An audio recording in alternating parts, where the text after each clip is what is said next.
Seigneur, tu prennes une pleine part, une pleine possession, Seigneur, dans tous les domaines de notre vie.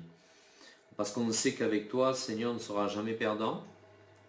On sait, Seigneur, que tu es le Dieu, Seigneur, qui nous a appelés à d'admirables desseins. Que ces desseins, nous n'aurons pas pu les accomplir d'une façon personnelle. Mais toi, Seigneur, tu as choisi de nous faire entrer dans une dimension encore plus grande.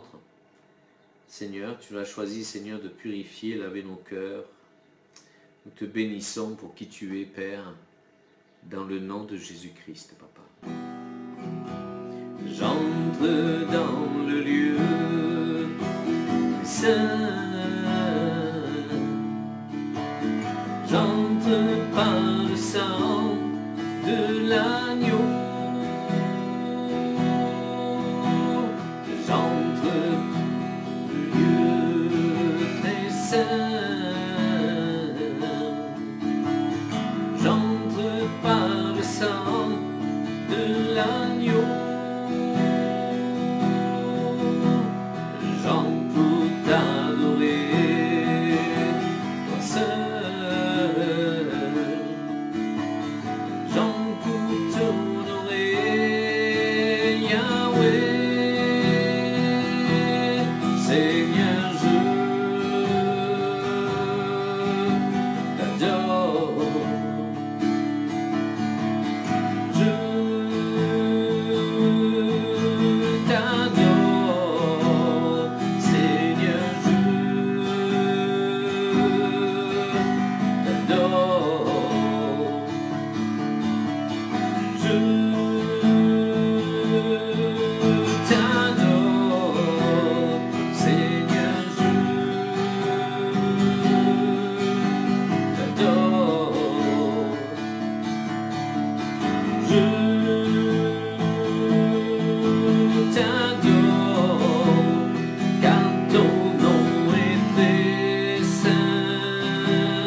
Tu es le seul digne, ô Seigneur, d'être adoré, le seul digne d'être exalté. Tu as été élevé, ô Dieu, au-dessus de tout.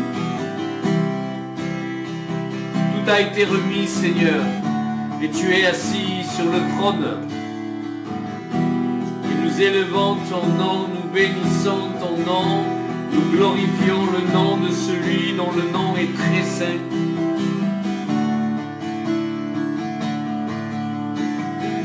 Tu as été bon pour nous, Seigneur, en nous touchant, en nous appelant à la sainteté.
Tu es, Seigneur, celui que nous avons toujours rêvé de rencontrer, cet amour, Seigneur, sans faille, cette acceptation totale de nos vies, de nos personnes. Tu es celui que nous cherchions. Tu es celui, Seigneur, sans le savoir, vers qui nous soupirions. Et tu es venu, Seigneur, à notre rencontre. Nous élevons ton nom éternel.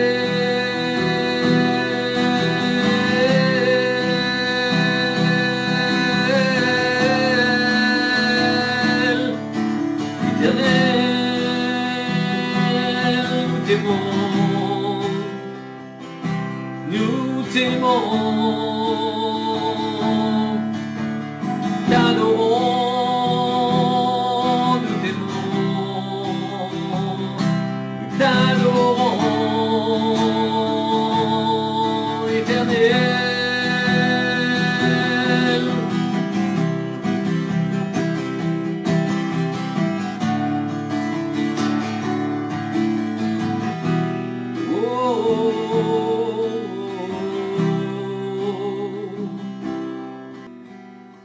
Nous avons soif de plus, souffle de Dieu, nous t'attendons.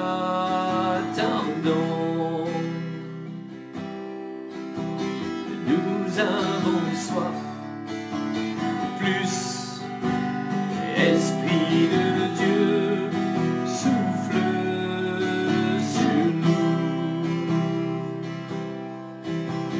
Remplis-nous à nouveau. Remplis-nous à nouveau. Feu dévorant, attisant-nous.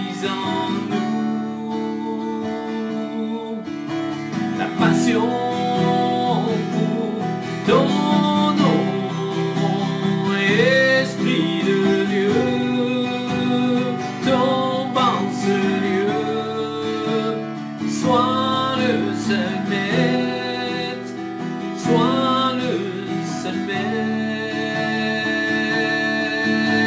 en nous. Feu dévorant, attisant-nous. La passion pour ton nom, Esprit de Dieu, tombant ce lieu, sois le seul maître, sois le seul maître en nous. Oh, oh, oh, feu dévorant, attisant-nous. La passion pour ton nom, Esprit de Dieu, tombant ce lieu, sois le seul maître,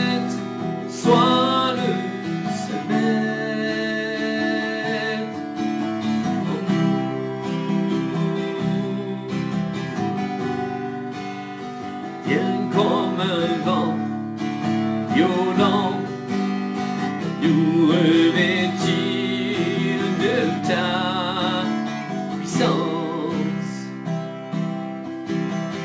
Délivre les captifs, libère-nous pour te louer. Seigneur, envoie ta gloire. Seigneur, envoie ta gloire. Feu dévorant, attisant ta passion pour ton nom, Esprit de Dieu, tombe en ce lieu.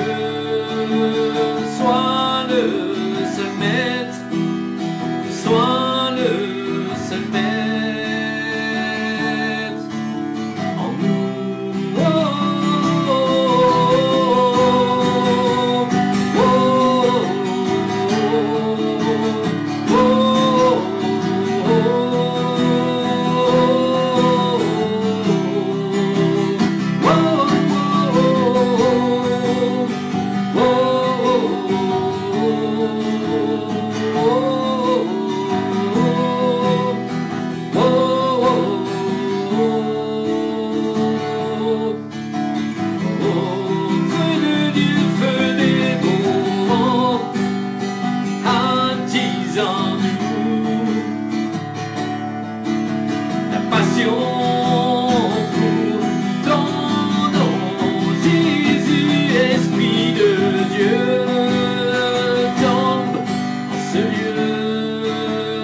sois le seul maître, sois le seul maître.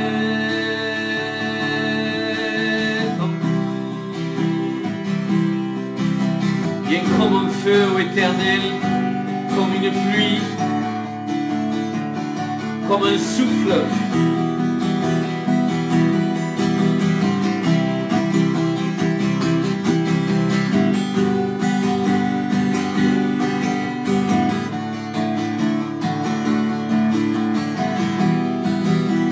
Tu es le Dieu, le Seigneur de la restauration, le Dieu de la guérison, le Dieu des promesses, le Dieu de la vie. Tu es la résurrection, le chemin et la vie, il ne peut y en avoir d'autre.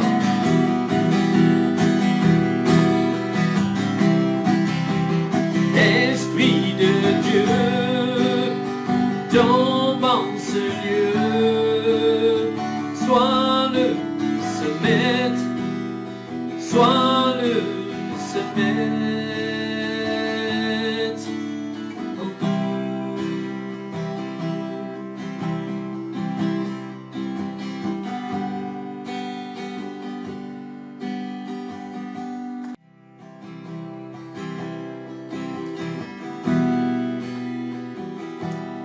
J'étais brisé, vide sans espoir. Ta grâce m'a trouvé, m'a restauré.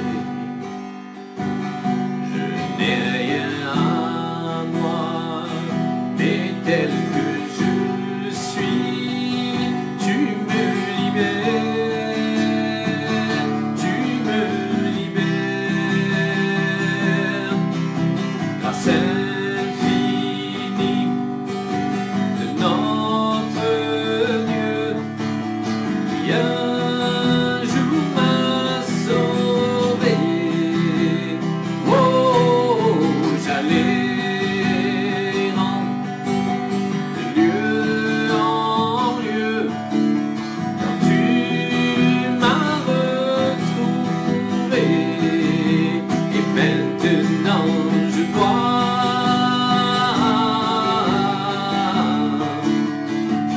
L'amour, la grâce.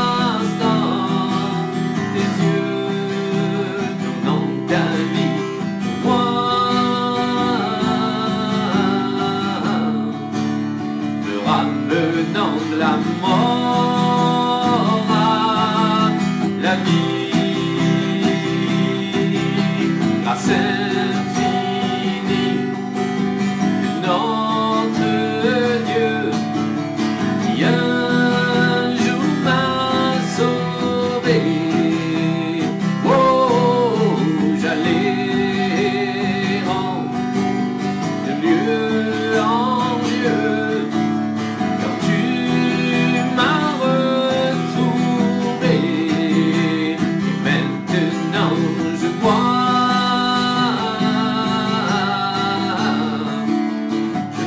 l'amour, la grâce dans tes yeux, donnant ta vie pour moi, me ramenant la mort à la vie.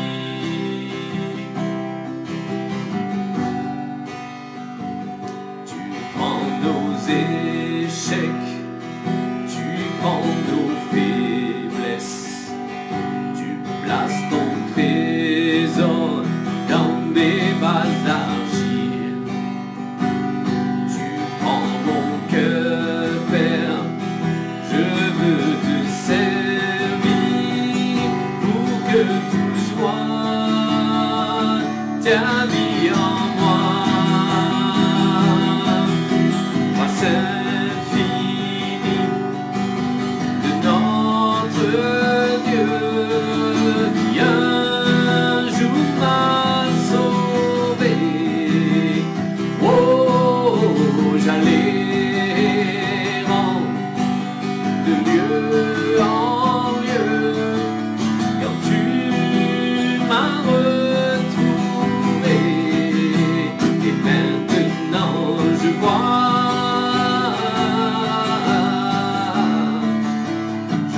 l'amour, la grâce dans tes yeux, donnant ta vie pour moi,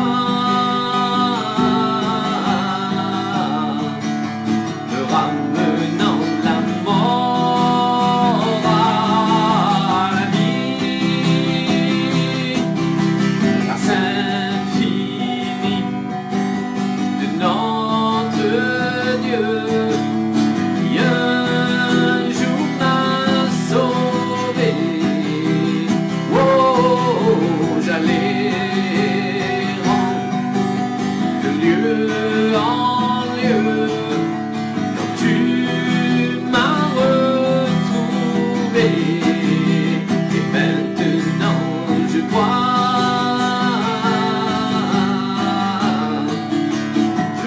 l'amour, la grâce dans tes yeux, donnant ta vie pour moi, me ramenant la mort à la vie. Oh, oh, oh, oh, oh, oh,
Seul abri, c'est toi.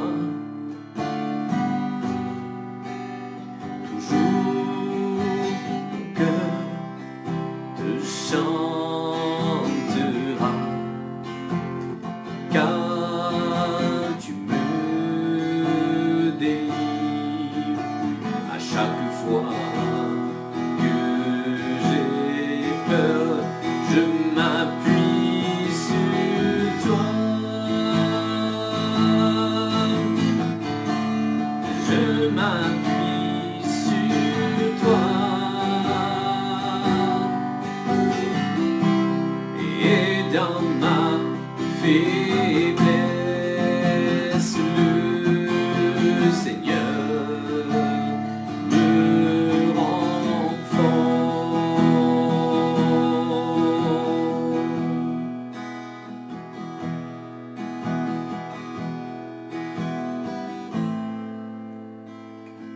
Mon seul abri, c'est toi. Toujours mon cœur te chantera, car tu me délivres à chaque fois que j'ai peur. Je m'appuie sur toi, je m'appuie sur toi, et dans ma faiblesse, le Seigneur me rend fort. Je m'appuie sur toi, oh Jésus, je m'appuie sur toi, et dans ma faiblesse, le Seigneur me rend fort. Il me délivre, je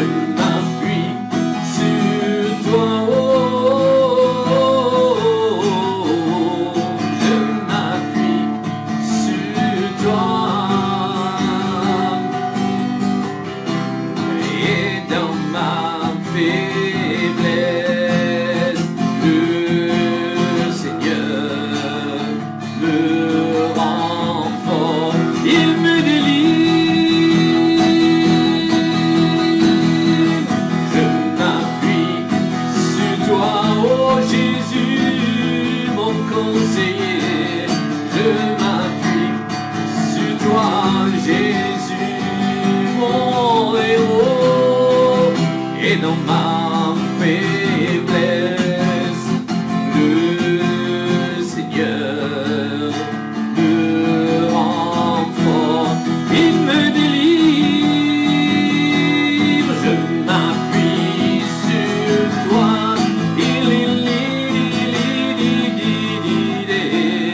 je m'appuie sur toi,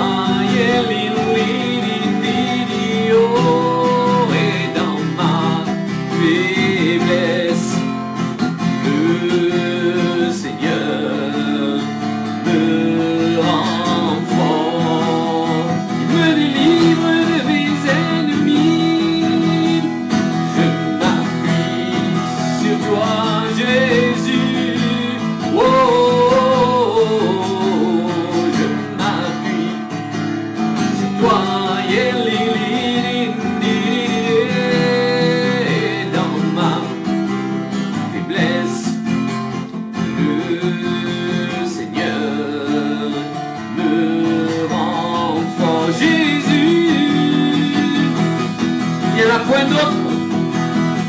Je m'appuie sur toi,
combien de guérisons Dieu aura fait dans notre vie, celles que l'on sait, que l'on voit, et celles qu'on ne s'aperçoit pas, et puis il y a toujours quelqu'un qui nous dit « Ah tiens, tu as changé, tu étais différent avant, tu étais différente. » Alors que toi, voilà, ça fait partie un peu de cette transformation dans les pensées que Dieu veut faire en nous, parce qu'on s'applique à ce que dit la parole, et il faut vraiment une métamorphose, une métamonia, il faut vraiment déconnecter la prise là, de tout ce que le monde nous a inculqué, de tout ce faux savoir, toute cette fausse sagesse qu'on a essayé de nous donner, ce formatage qu'on nous donne à l'école. Combien j'étais étonné dans mes premiers voyages missionnaires de voir que les gens pensaient différemment que les Français, et puis que ça marchait mieux.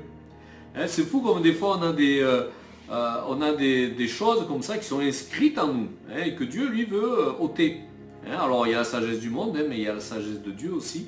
Et c'est pour ça que Dieu nous a appelés, afin que cette sagesse remplisse tout en nous. Alors c'est une métamorphose, c'est un changement complet. Et je regardais il n'y a pas longtemps un petit reportage là, de 3 minutes d'un rabbin qui parlait de cette métamorphose en fait de la chenille dans son cocon. Et donc il parlait d'un papillon spécial où tout se liquéfiait à l'intérieur de ce cocon. C'est fou, tout se liquéfiait pour se reformer en papillon. Et donc c'était vraiment étonnant, et puis il s'apercevait en fait que ce papillon avait la mémoire, par des expériences, donc avec la mémoire en fait de son passé de chenille. Dieu a des choses qu'on ne comprendra jamais, il y a des choses que voilà, qu'on saura une fois au ciel, mais en tout cas moi je me languis au ciel de voir un peu toutes ces choses-là. Je suis passionné d'animaux, de voir un peu comment ils fonctionnent. Bon, l'être humain aussi, bien sûr, puisque j'en suis un moi-même et que j'ai besoin de savoir un peu mon fonctionnement. C'est important de connaître son fonctionnement et de voir un peu notre cœur, notre système de pensée qu'il faut régler, réajuster. Il nous faut nous mettre à l'heure de Dieu. C'est comme si tu as une grosse horloge, ces horloges anciennes, ou ces horloges chinoises, maintenant que tu mets la pile et au bout de 3 jours, tu aperçois que ça a perdu 3 minutes, 5 minutes, 10 minutes, hop, il faut que tu remettes à la bonne heure. Et il nous faut parfois nous remonter à la pensée de Dieu devant tout ce qu'on peut être, dans tout ce qu'on peut être attaqué, dans tout ce qu'on peut voir, nos vieux mécanismes qui peuvent se renclencher encore en nous, et nous faire perdre le but. Et donc bien sûr redresser toujours ses pensées pour toujours les mettre en fait dans la pensée du Seigneur. Qu'est-ce que Dieu dit de nous? Non pas les événements, non pas notre famille, non pas nos proches qui nous voient encore dans un fonctionnement ancien, mais qu'est-ce que Dieu dit de nous? Qu'est-ce qu'il dit de nous? Que des bonnes choses. On a du mal, on a du mal, on a tellement été salis, dénigrés, abandonnés, rejetés, qu'on a du mal à croire qu'il y ait quelqu'un qui nous aime comme ça, pour qui nous sommes.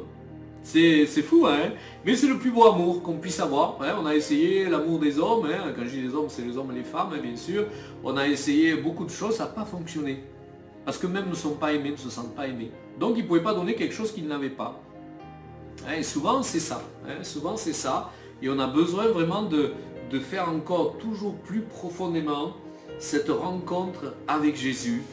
Et c'est dans la prière que ça se fait. Ce sont des temps mis à part pour lui.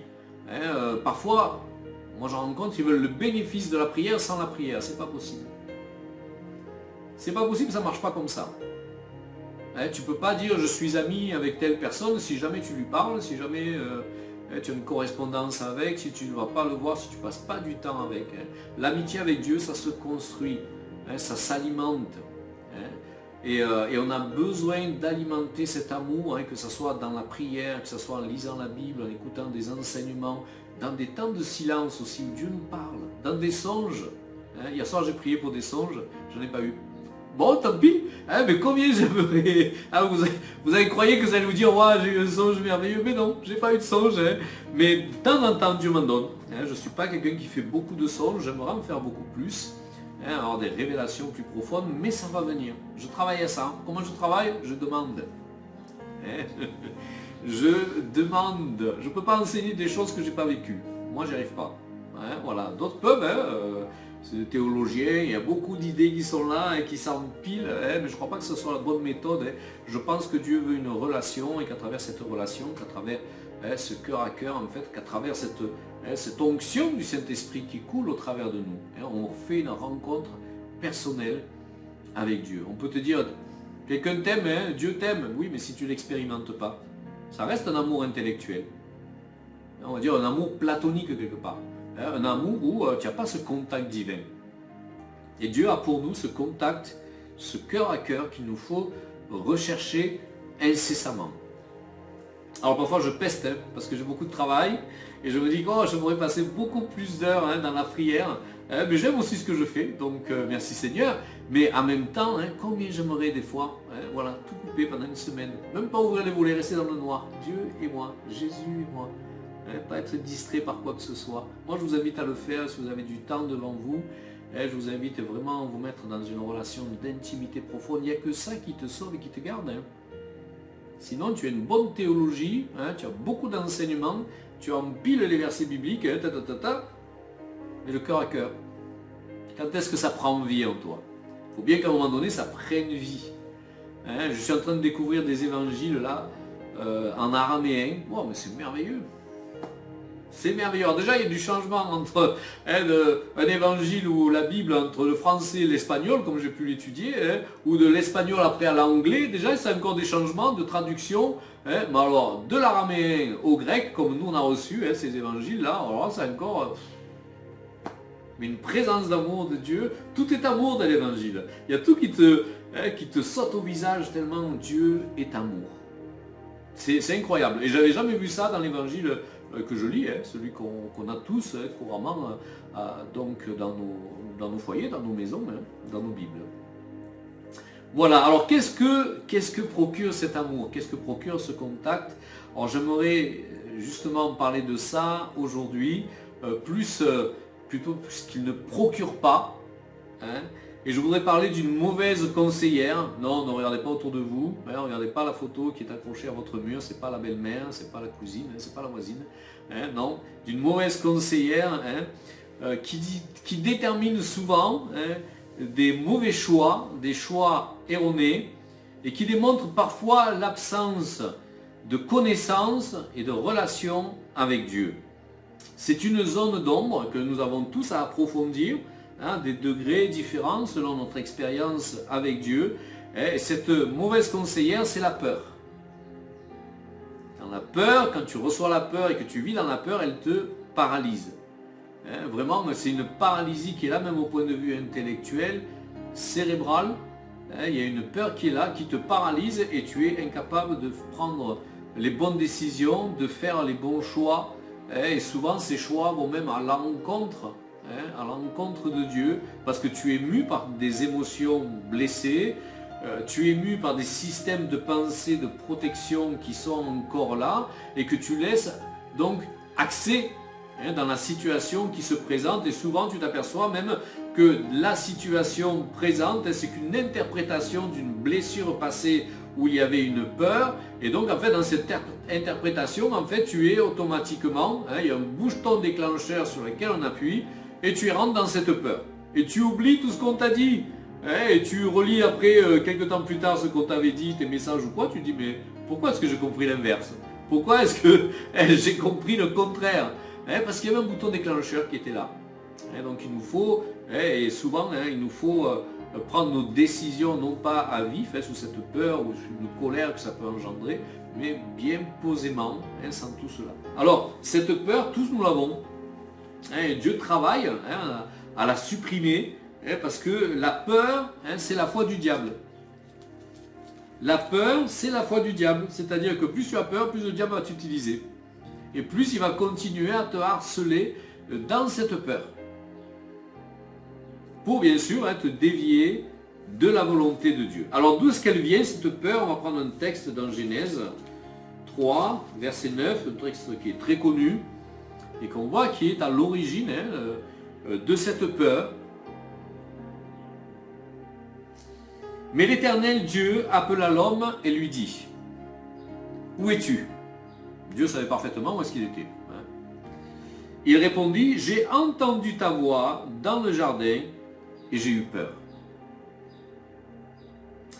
Parce que je suis nu et je me suis caché. » Donc on s'aperçoit que la désobéissance de Adam l'a amené à avoir peur. Cette peur, il ne la connaissait pas précédemment, c'était quelque chose qui n'était pas en lui, mais cette rupture avec Dieu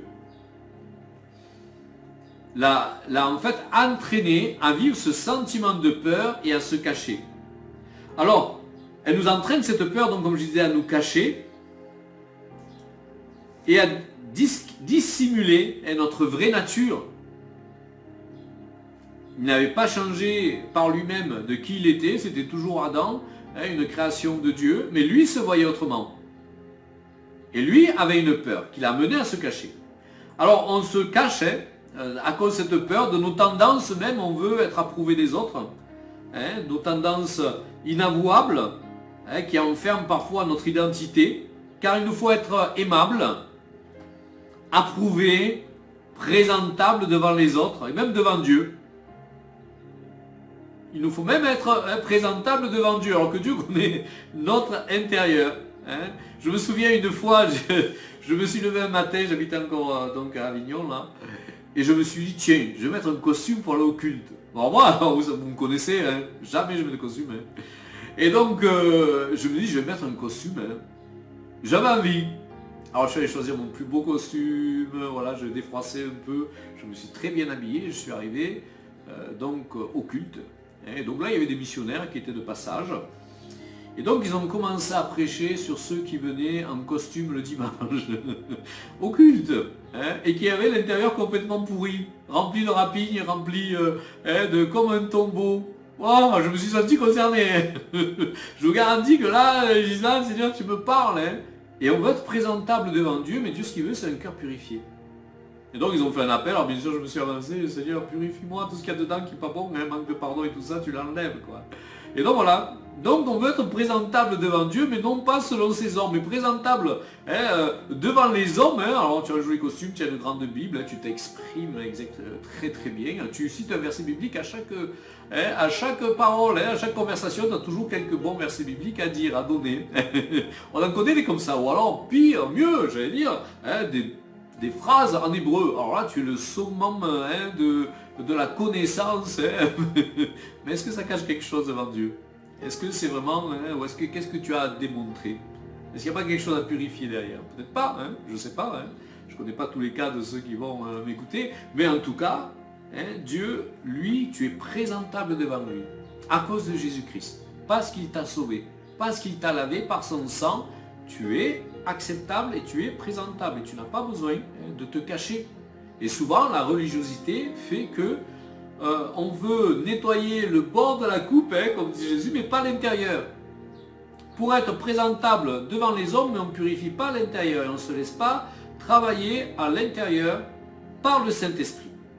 Alors, une église qui refuse le Saint-Esprit, vous imaginez un peu les carnages. Hein, ça va être des robots chrétiens hein, qui vont arriver au culte, super bien sapés, parfumés, la belle Bible, hein, avec beaucoup de politesse, hein, mais le fond de leur cœur, s'il n'y a pas le Saint-Esprit hein, dans l'église, ça va être terrible.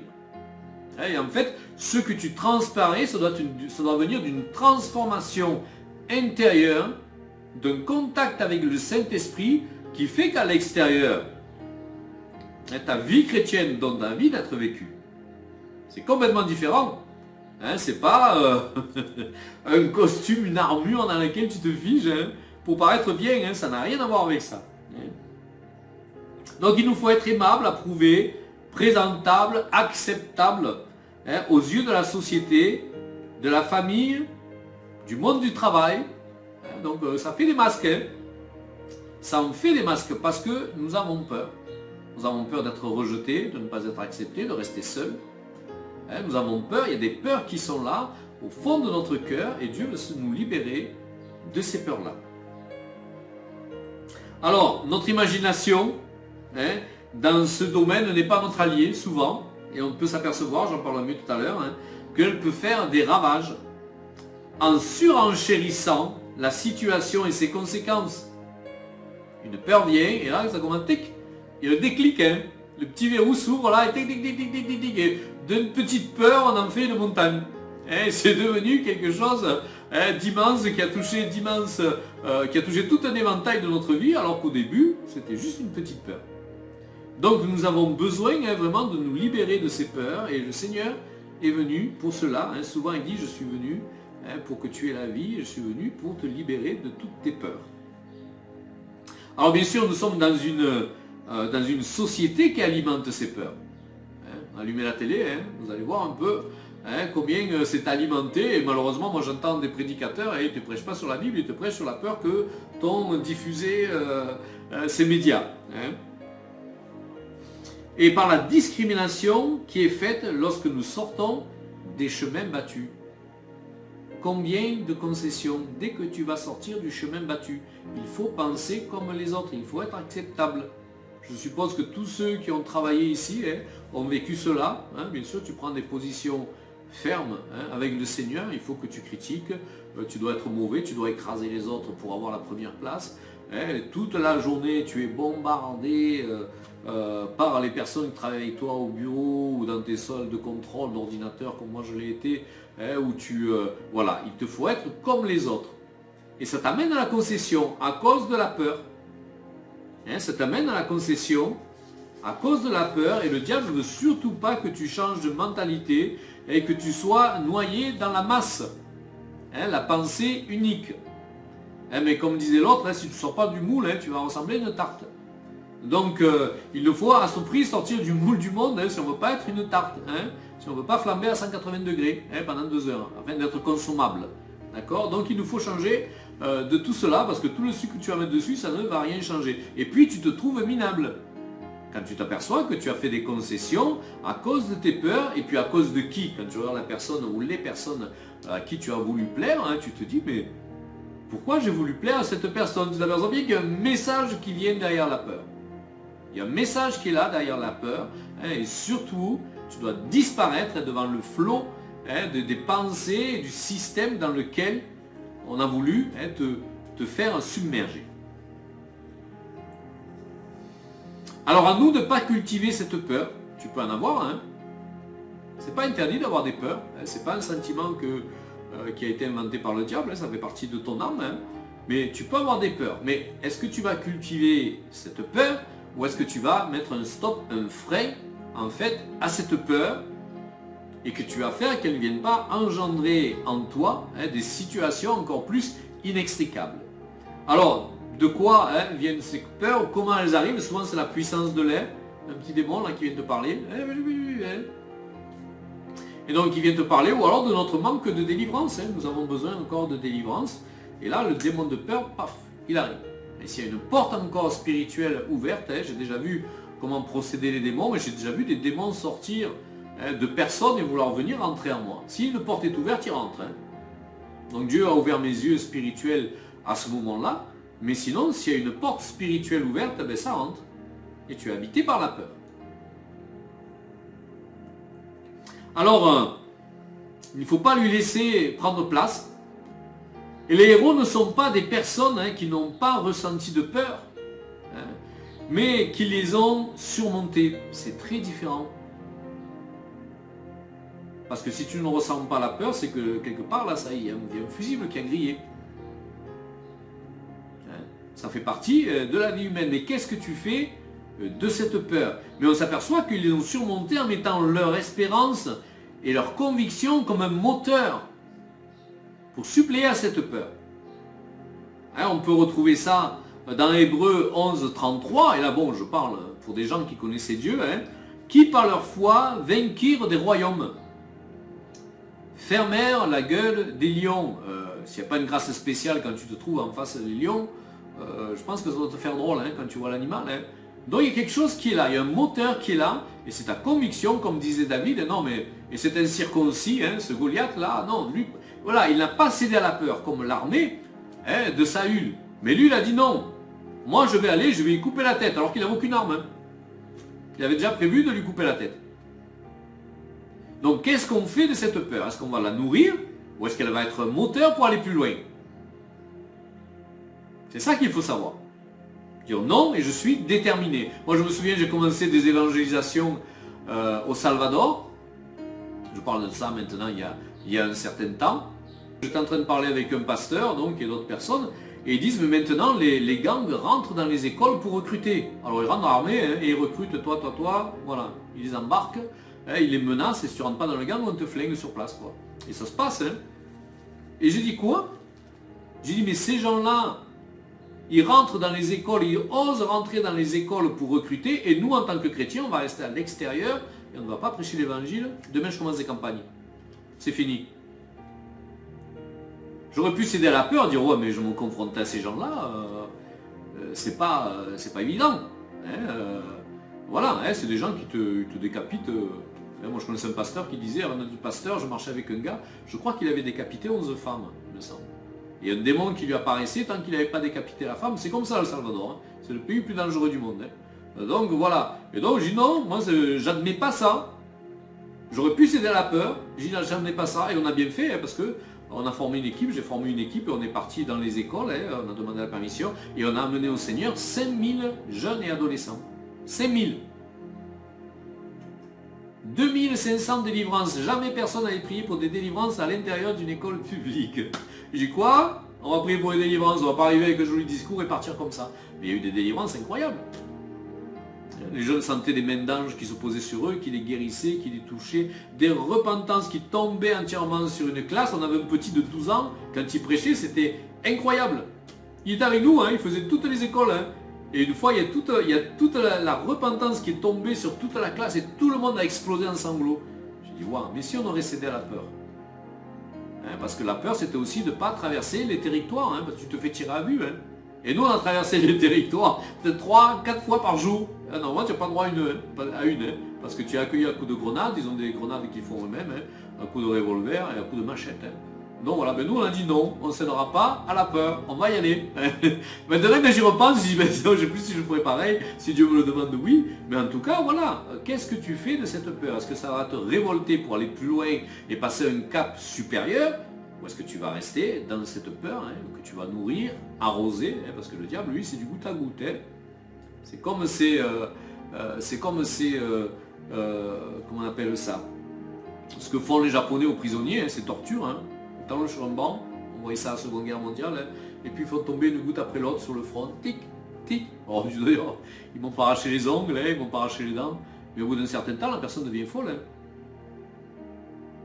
Au bout d'un certain temps, la personne devient folle, elle crache tout le morceau, parce que tu n'en peux plus.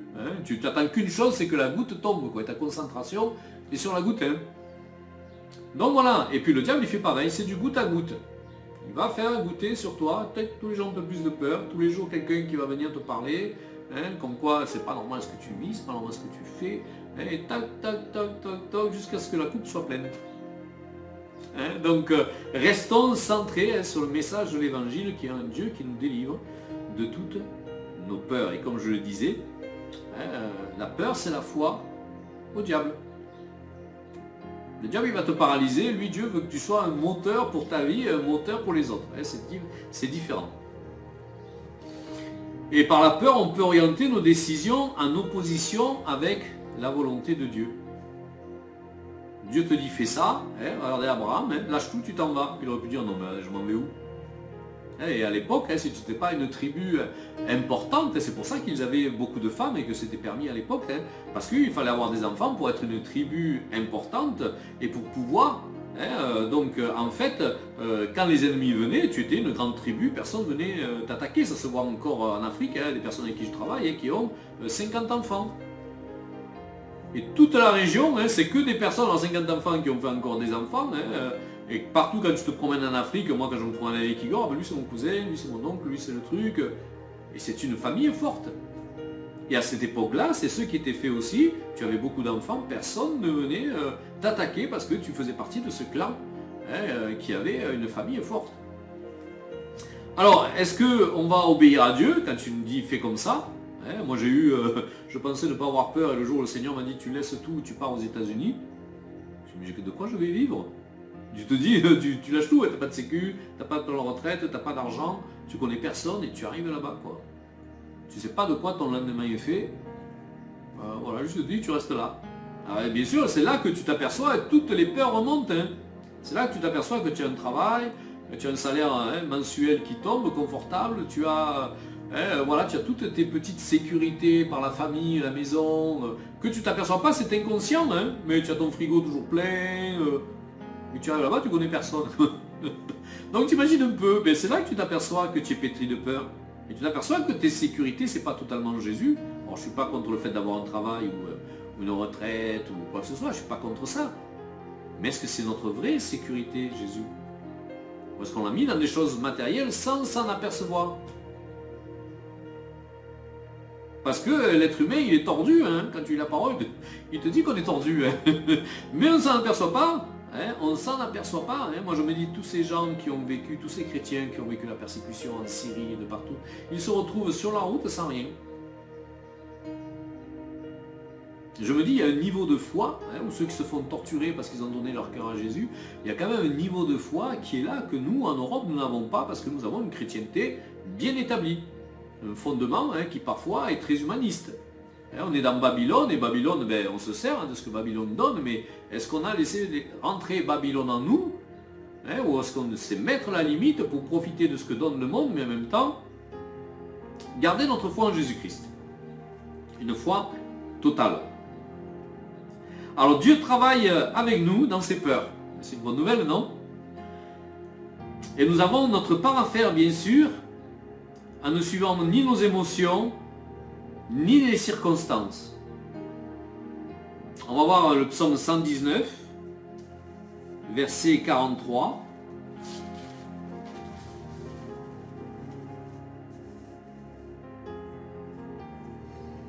Verset 143. La détresse et l'angoisse m'atteignent. Tes commandements font mes délices. La détresse et l'angoisse m'atteignent. Tes commandements font mes délices. Il n'y a pas marqué ça m'atteigne, donc je vais, tiens, je vais faire l'apéro au bar, hein, ça va me quitter l'angoisse, hein, ou je vais me perdre dans les émotions, ou je vais... non. On s'aperçoit hein, que l'auteur hein, du texte hein, dit tes commandements font mes délices. Donc il se réfugie en Dieu.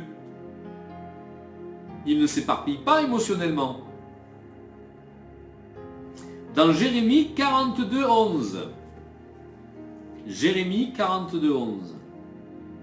Ne craignez pas le roi de Babylone dont vous avez peur. Alors vous imaginez un peu, hein, le roi de Babylone à l'époque, hein, c'était une puissance hein, comme l'Égypte. Hein.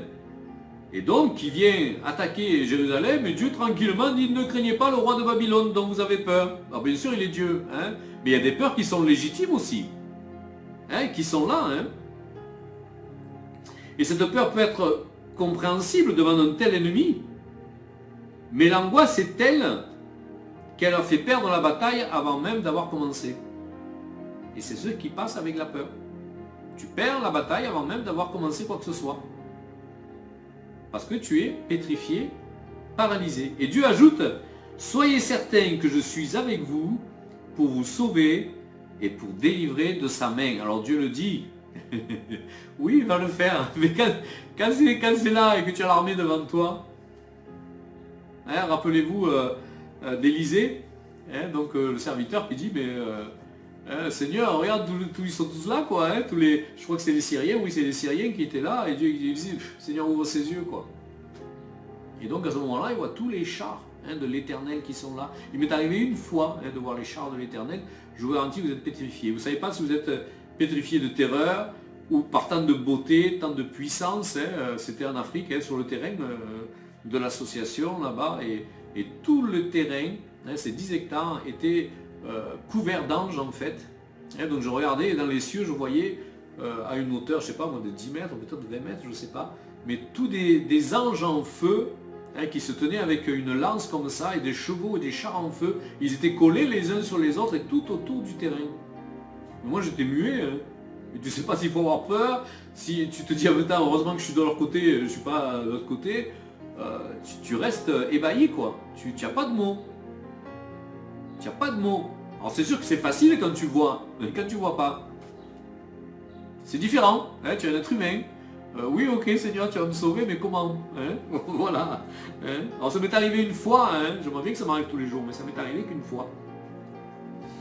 Alors cette peur hein, peut être compréhensible devant un tel ennemi. Hein. Et donc comme je disais, cette peur peut te faire perdre la bataille avant même qu'elle ait commencé. Et le problème d'Israël, et ça peut être notre problème, hein, c'est qu'il se tournait vers l'Égypte, plutôt que de faire confiance en Dieu. Et nous Et nous est-ce qu'on se tourne vers l'Égypte ou est-ce qu'on se tourne vers Dieu? Est-ce qu'on essaye par notre propre force, hein, nos bonnes stratégies humaines, ou est-ce qu'on se tourne vers Dieu?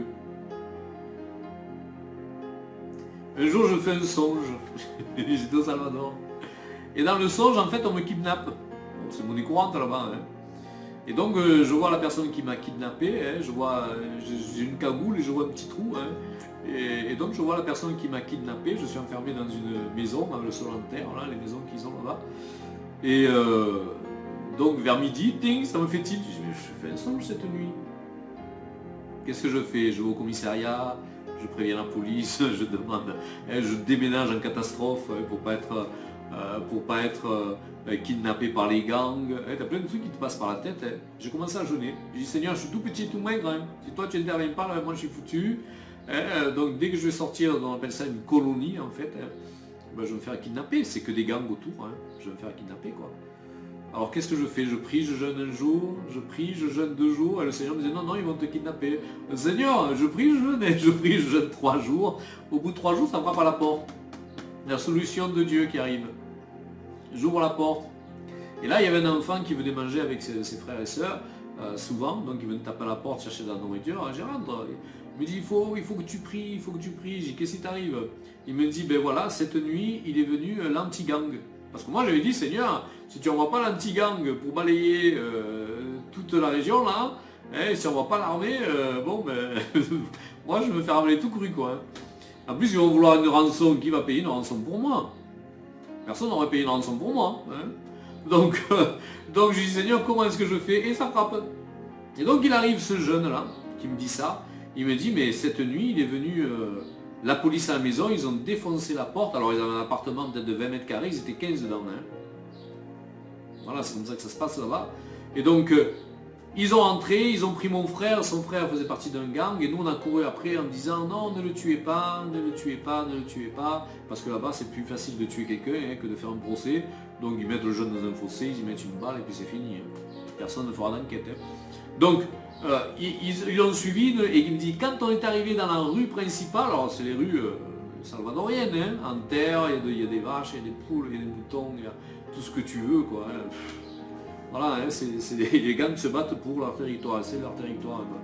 Il me dit là-bas il y avait l'anti-gang, il y avait les militaires, et ils ont rasé toute la ville, ils ont tout rasé dans le quartier. Tous les gars qui étaient là du gang, ils ont tous rasé. Alors moi je suis resté la bouche, ma réponse. La réponse de l'Éternel pour ma vie. La réponse de l'Éternel pour ma vie. Alors vous pensez bien qu'après quand je suis sorti dans la rue, je frimais. Alors ils sont où ceux qui voulaient me kidnapper? Je criais, ils sont où? Eh bien ils sont dans la prison de Quesaltepeque. Je marque prison de Quesaltepeque. J'appuie, tic. Et ils sont tous là, avec leurs tatouages sur le visage, sur leur crâne, pour faire voir leurs muscles. Ils en ont pris pour je sais pas combien. Et moi libéré. Dieu est comme ça pour chacun de nous, c'est pas une faveur spéciale. Il est là pour toi aussi, dans ta vie. C'est pas une faveur spéciale, mais il est venu à mon secours.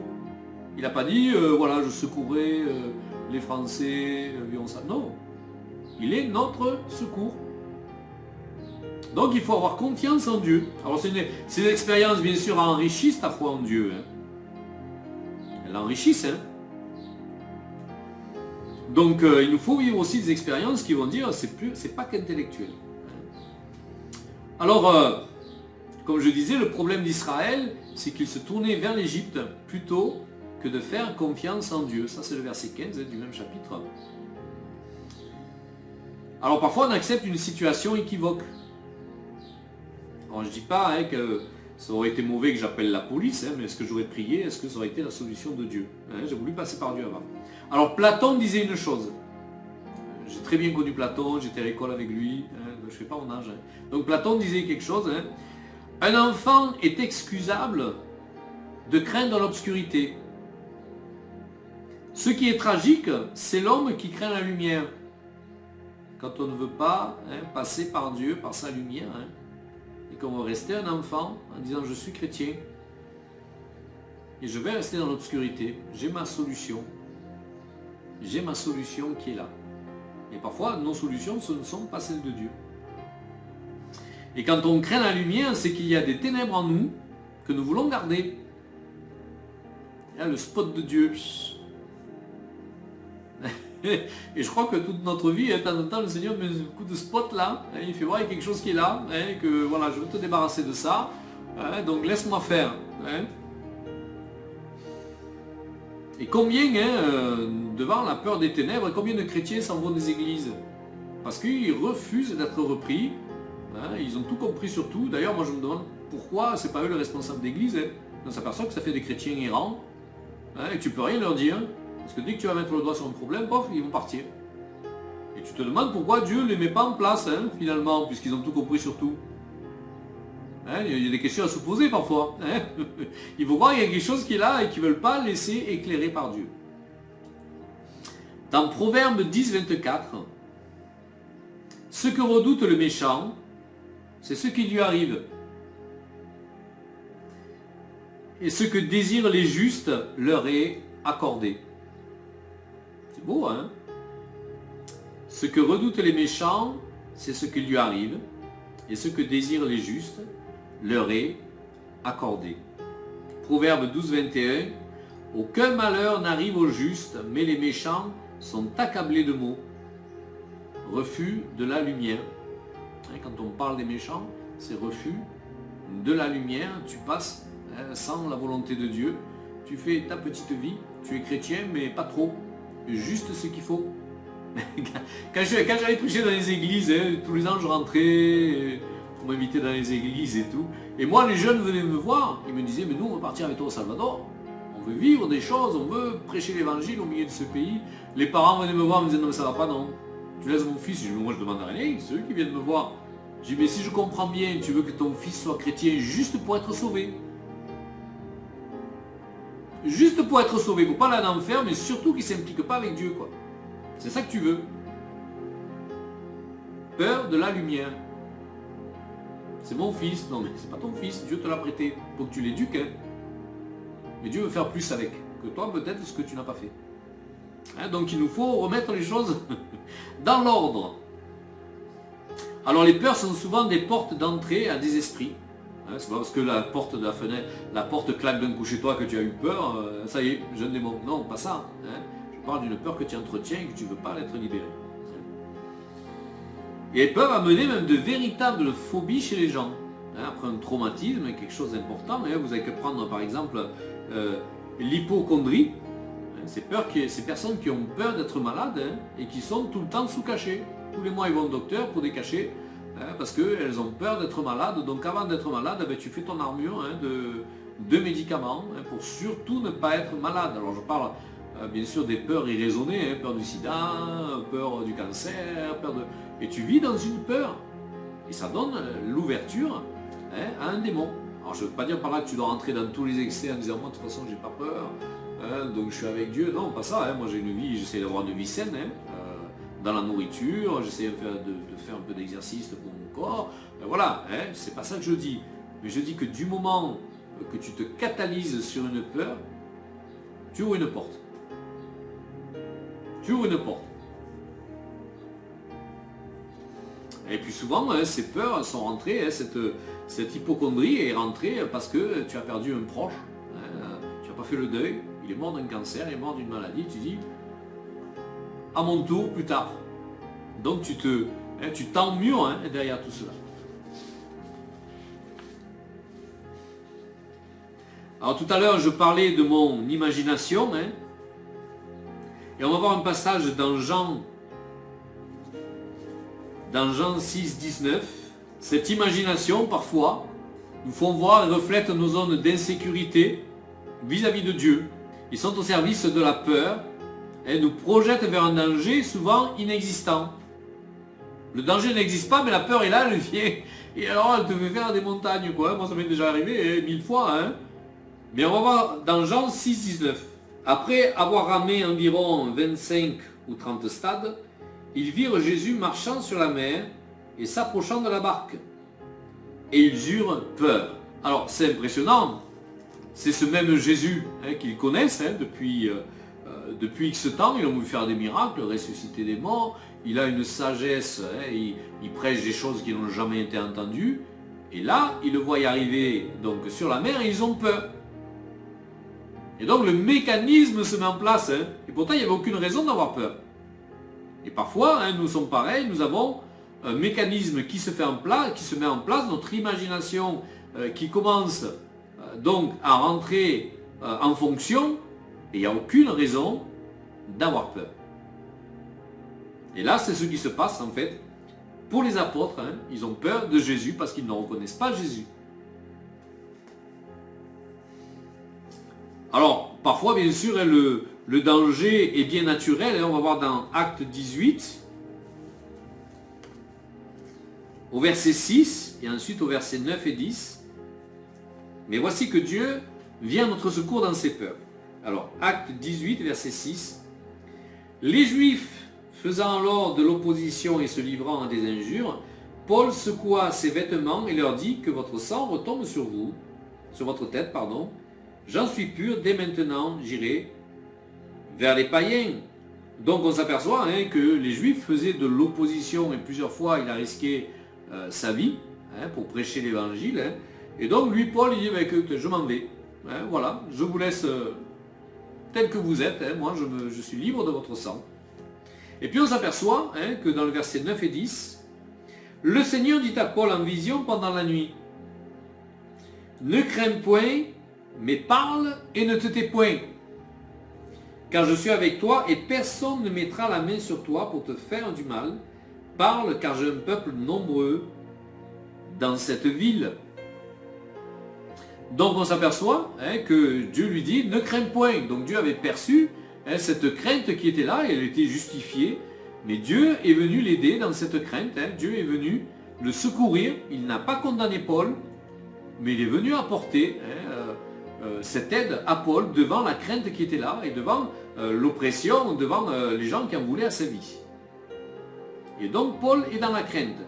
Dieu vient à nouveau l'encourager et lui donner pour but de suivre son service. Alors l'assurance de la présence de Dieu pour vaincre cette peur et suivre la situation avec lui nous aide à vaincre nos peurs quand tu sais que Dieu est avec toi. Quand tu sais que Dieu est avec toi, ta peur est vaincue. Quand il te parle et qu'il t'affirme, je suis là, ne crains pas. En plus, il vient dans un songe, tu vois. Donc, voilà. Ne crains pas. Une fois, j'étais au Salvador, j'avais une situation pénible en France. Je dis, comment je fais? Je prends l'avion, je rentre. Je savais vraiment pas comment faire. Et puis, on m'avait une personne pour la délivrance. Donc, je prie pour ces délivrances. Et donc, elle n'était pas au courant, bien sûr. J'avais partagé ça à personne. Et d'un coup, le Saint-Esprit tombe sur elle à la fin de la délivrance. Et elle commence à exploser en parlant la langue. Elle a été baptisée du Saint-Esprit après la délivrance, sans compris pour ça. Et le Seigneur te dit, ne crains pas pour la situation que tu traverses dans ton pays en ce moment, je vais régler ça en 3 jours.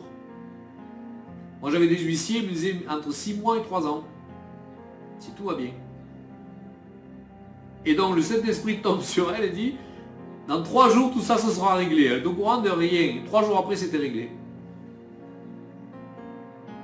Dieu était dans l'affaire. Mais moi, humainement, quand l'huissier me dit il y en a pour 6 mois à 3 ans, je commence à flipper un peu. J'y paye, t'as 3 ans et le problème, mais c'est pas possible. Comment le diable m'a marqué dans une histoire pareille? J'étais victime, c'est pas que j'avais créé la situation, mais je dis mais c'est pas vrai. Et le Seigneur, il apporte la solution par une personne qui n'était pas au courant du tout de ce qui se passait. Donc c'est rassurant quand tu sais que Dieu est là. Jésus à Gethsémané connaît l'angoisse face aux souffrances, mais il se tourne vers son Père. Et on s'aperçoit en fait que cette peur, c'est cette séparation, elle a été séparée d'avec Dieu, il a vécu ce que nous pécheurs, nous vivions, loin de Dieu, et donc ça entraînait de l'angoisse et de la peur, et comme je disais, souvent nos peurs sont dues au manque de relation et au manque de connaissance de Dieu.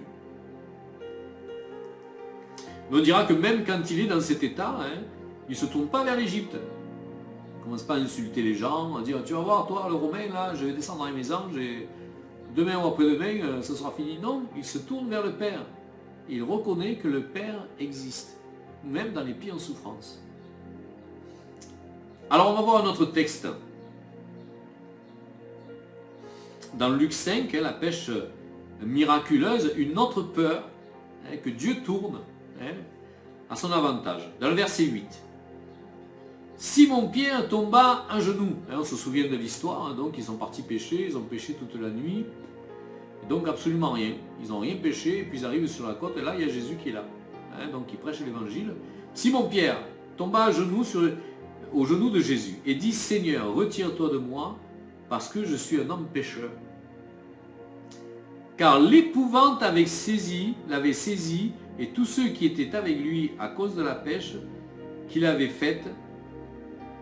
Donc tous étaient épouvantés, ils ont bien vu que Jésus avait fait quelque chose d'incroyable. Ils avaient pêché toute la nuit, il n'y avait rien, Jésus il arrive, jetez votre filet là, il jette et hop, les filets sont prêts à claquer. Donc ils sont bien aperçus qu'il y avait quelque chose de divin dans cet homme-là, et ils sont foudroyés par la peur. Mais il y a quelque chose d'intéressant. Et Jésus lui dit ceci, ne crains point, désormais, tu seras un pécheur d'hommes. C'est comme si Dieu restituait en fait son identité à Pierre. Oui, il était pécheur, il y avait quelque chose de prophétique dans son travail qu'il ne savait certainement pas, mais on s'aperçoit que Dieu, lui, vient retourner les choses et lui dit, ne crains pas, maintenant tu seras un pécheur d'hommes. Et merveilleux, dans le verset 11, il dit, ils laissèrent tout et le suivirent. Est-ce que l'expérience avec Dieu va nous fortifier et va nous amener plus loin, Ou c'est juste l'expérience pour l'expérience. Ouais, moi un jour, il y a 35 ans maintenant, il y a un jour j'ai vécu un miracle. Depuis je n'avais pas pu vécu, hein. Mais il y a 35 ans j'ai vécu un super miracle, il s'est passé ça. Et si tu ne t'es pas mis en action avec le miracle, ton miracle ne sert à rien. Le miracle te pousse à l'action et te pousse à la foi. Il ne te laisse pas stérile, inerte, mort, dans un désert. Mais le miracle te pousse à l'action pour aller plus loin avec Dieu. Et on s'aperçoit qu'au-delà de la nature pécheresse de Pierre, on s'aperçoit que Dieu lui promit une vie d'exploit et de miracles.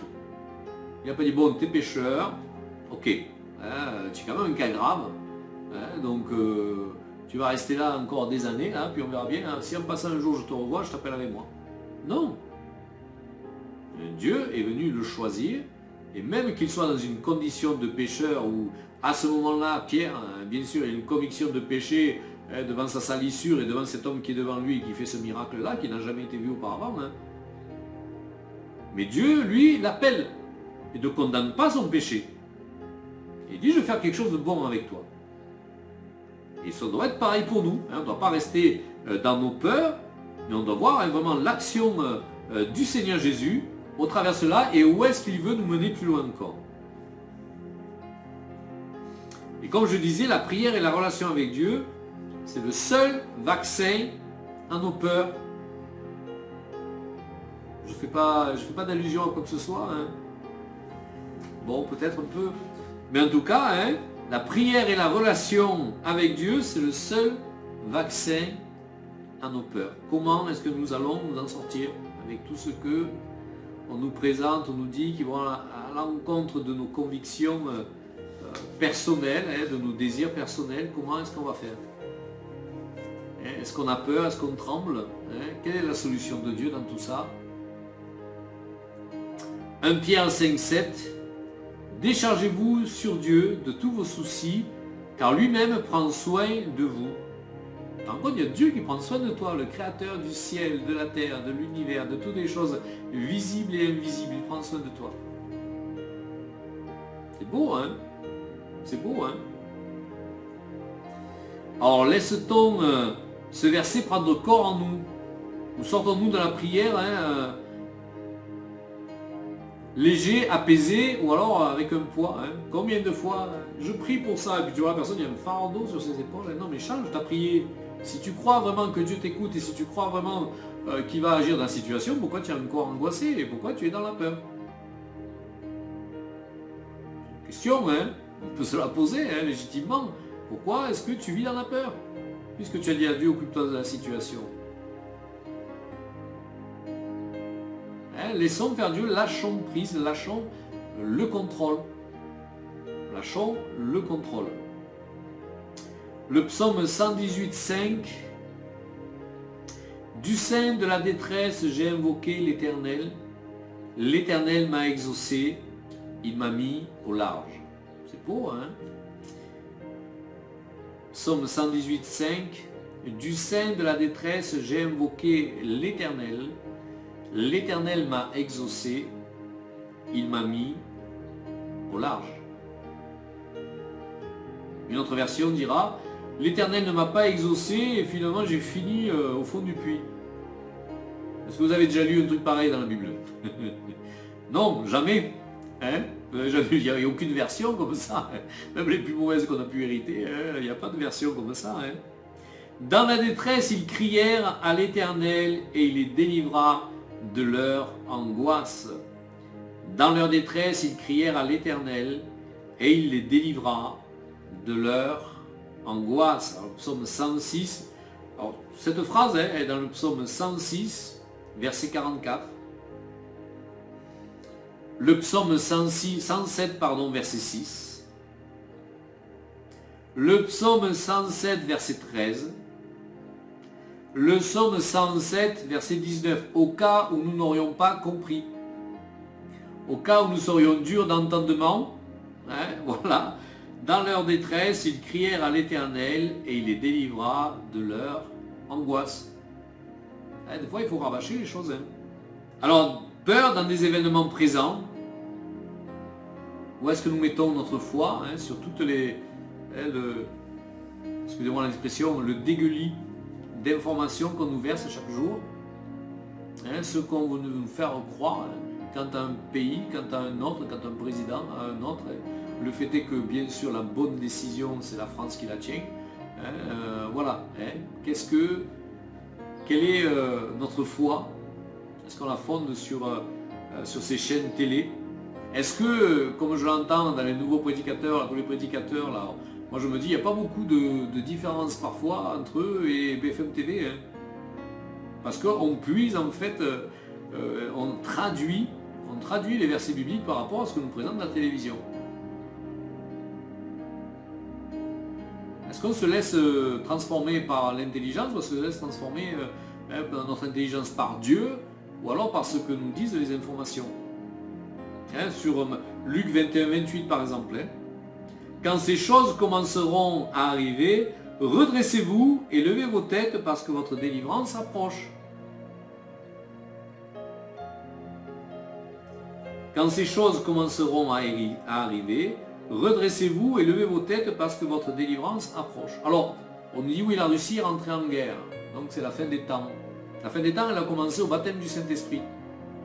C'est Pierre qui le dit.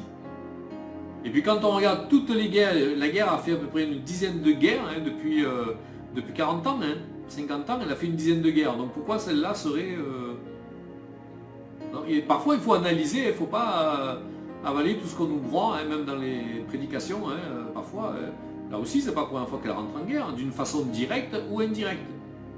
Comme les Américains le font en Amérique du Sud, comme les Français le font en Afrique d'une façon indirecte, comme l'Angleterre l'a fait, donc les guerres sont là. On va cacher ça en envoyant d'autres armées, en payant des mercenaires. Chaque pays a des mercenaires. Ne croyez pas que c'est que la Russie. Je ne suis pas pro-russe, mais j'analyse les choses et je vois les choses telles qu'elles sont. Et tout à coup, c'est devenu la fin des temps. Moi, je me dis, ma Bible ne me dit pas ça. Et puis elle me dit, de toute façon, il faut que redresser notre tête et prier. Voilà ce que me dit la Bible. Alors on va prendre quelques passages avant d'arrêter et de prier. On va prendre Ésaïe 41, le verset 10, puis le verset 13-14. Ésaïe 41, verset 10. Ne crains rien, parce que je suis avec toi. Ne promène pas des regards inquiets, car je suis ton Dieu. Je te fortifie, je viens à ton secours, je te soutiens de ma droite triomphante. Verset 13, car je suis l'Éternel ton Dieu, qui fortifie ta droite, qui te dit ne crains rien, je viens à ton secours. Ne crains rien, vermisseau de Jacob, faible reste d'Israël, je viens à ton secours, dit l'Éternel, le Saint d'Israël est ton sauveur. Il n'y a que des messages d'espérance. Il n'y a que des messages d'espérance. Ésaïe 43, versets 1 à 5. Ainsi parle maintenant l'Éternel qui t'a créé, Jacob, celui qui t'a formé, ô Israël. Ne crains rien car je te rachète. On parle du message de la salvation, du salut, pardon, je parle un peu espagnol. Ne crains rien car je te rachète, je t'appelle par ton nom, tu es à moi, tu lui appartiens. Imagine un peu comme toi tu peux être farouche envers tes enfants si on essaye de les prendre. Imagine un peu Dieu ce qu'il peut déployer quand on vient te prendre à toi. Parce que lui il est tout puissant. Il est tout puissant. Si tu traverses les eaux, je serai avec toi. Et les fleuves ne te submergeront point. Si tu marches dans le feu, tu ne te brûleras pas. Et la flamme ne t'embrasera pas, car je suis l'Éternel ton Dieu, le Saint d'Israël, ton Sauveur. Je donne l'Égypte pour ta rançon, l'Éthiopie et Saba à ta place, parce que tu as du prix à mes yeux, parce que tu es honoré et que je t'aime. Je donne des hommes à ta place et des peuples pour ta vie. Ne crains rien, car je suis avec toi. C'est lui ton bouclier. C'est pas qu'il met un bouclier devant toi, je le dirai jamais assez, c'est lui ton bouclier. Ne crains rien car je suis avec toi, je ramènerai de l'Orient ta race, je te rassemblerai de l'Occident. C'est beau, hein? On va continuer. 1 Pierre 5, versets 10-11. Le Dieu de toute grâce qui vous a appelé en Jésus-Christ à sa gloire éternelle, après que vous aurez souffert un peu de temps, vous perfectionnera lui-même, vous affermira, vous fortifiera, vous rendra inébranlable. À lui soit la puissance au siècle des siècles. Amen. Hein, c'est beau, Dieu a des projets même dans la souffrance. Hein. Il veut nous rendre inébranlables. On va prendre un dernier passage avant de prier. Dans Marc 5, verset 36. Verset 36. Mais Jésus, sans tenir compte de ces paroles, dit au chef de la synagogue, donc il venait dire que sa fille était mourante, hein, qu'elle était morte. Hein, ne crains rien, crois seulement. Imagine ton enfant meurt. Et quelqu'un qui arrive et dit non mais ne crains rien, simplement crois. Tu vas dire, allez, tu vas y jeter des pierres, hein, tu vas y claquer la porte à la figure, hein, si tu n'as pas un peu de foi et hein, si tu ne connais pas le Seigneur, hein, tu vas y claquer la porte à la figure, tu vas dire allez va-t'en quoi. Semeur de trouble, déjà on est dans la peine et on pleure et toi tu viens me dire ne crains pas quoi. Je suis avec toi, oui bien sûr. Hein. Voilà, donc tout le message de l'évangile est basé sur le fait qu'il ne faut pas craindre et que le Seigneur est avec nous. Et de ne pas laisser nos émotions, les événements, de ne pas laisser cœur, hein, nos manques de délivrance, nos forteresses de pensée, hein, cet entonnoir dans lequel on fait tout passer pour arriver en bas moulu, hein, selon notre sens à nous. Hein, donc ne craignez pas, le Seigneur est avec nous et il nous délivrera de toute adversité. Il y a un jeu qui est là de la part du diable, c'est que il va faire en sorte que tu lui fasses confiance. Comme je disais tout à l'heure, tu vas choisir l'Égypte hein, ou Babylone plutôt que de choisir Dieu. Mais au moment le plus crucial où tu vas dire je vais me tourner vers eux, ils ne sont pas là. Hein, c'est arrivé à Israël aussi. Hein.